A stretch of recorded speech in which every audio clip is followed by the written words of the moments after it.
As a TA in July, there's a high chance you're running on biscuits, goodwill, and fumes. The end of the summer term is a weird time. Everyone's tired, routines are fraying, and the workload somehow heavier.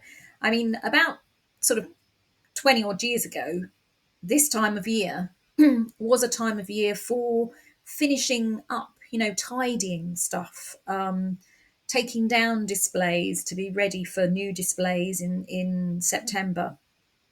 But now in 2025, you might be covering for absent staff, taking on just a few extras again, juggling end of year chaos with a smile plastered on your face.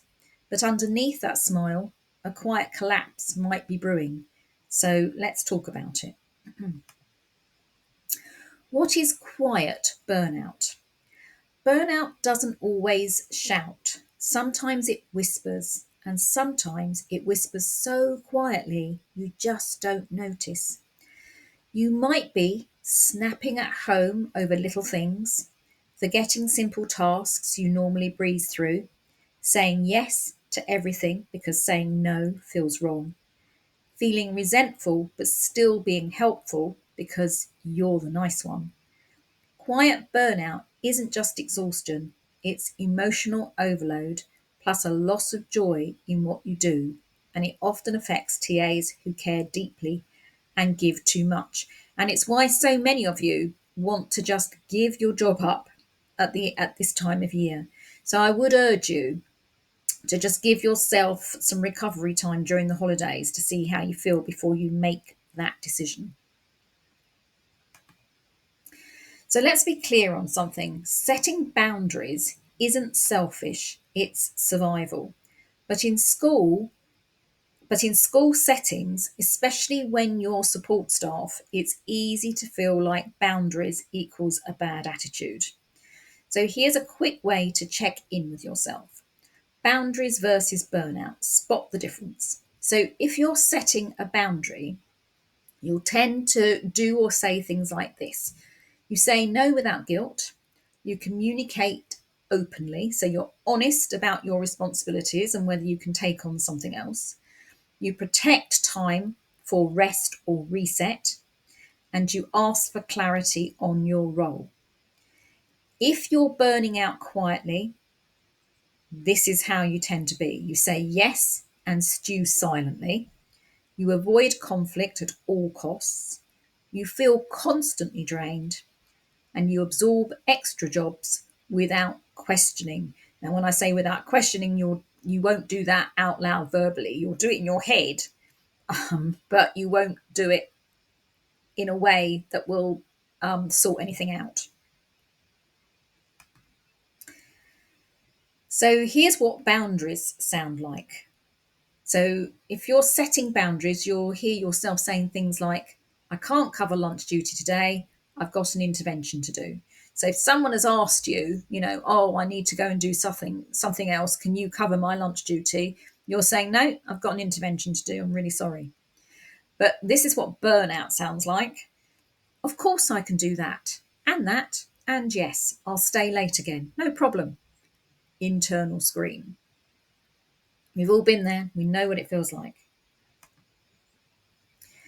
So, why do TAs fall into this burnout trap? Most teaching assistants are natural helpers. It's what makes you brilliant, but it's also what makes you vulnerable. You might want to prove your value, be worried about being seen as difficult, feel like your job is to fill every gap. But the truth is, if your value at work depends on how much of yourself you give away, you'll soon have nothing left in the tank. So the question is, what can you do this week without causing a scene? So here's the good news. You don't need to make a dramatic stand to start reclaiming your energy. You just need small, steady acts of self respect. So try one of these this week. Say no once. Say it calmly, kindly, but firmly. Just once. even if it's tiny, like declining a rota swap that messes up your afternoon. If you get one, take your full break. No guilt, no checking your emails, no just finishing up. If you're allowed 15 minutes, take 15 minutes. Spend 10 quiet minutes at home listing what's been draining you and what's been helping. You might be surprised at what shows up. Ask yourself, would I expect a colleague I respect to keep going like this? And if the answer is no, extend yourself the same compassion. And eat well and get some early nights. Now, I know that sounds boring, but it really does help, and stay hydrated.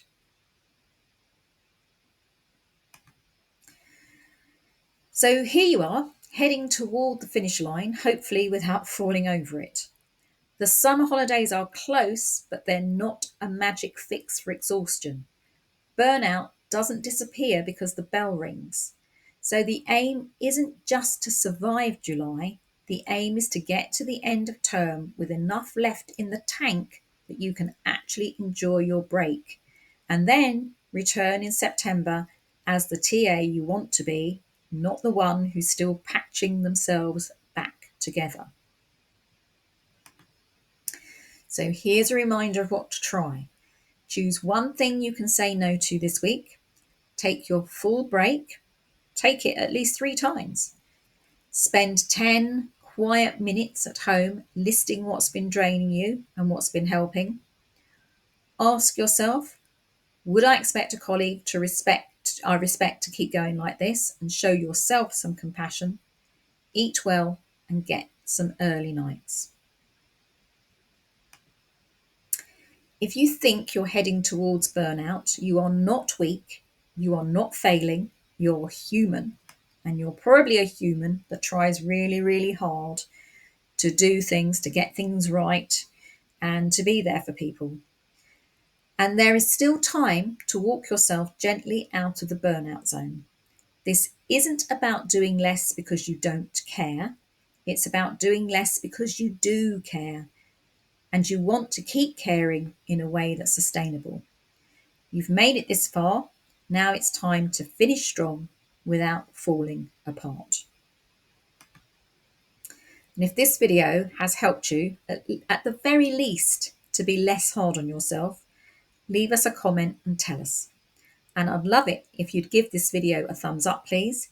It will help get it out to TAs just like you who need it. Thank you.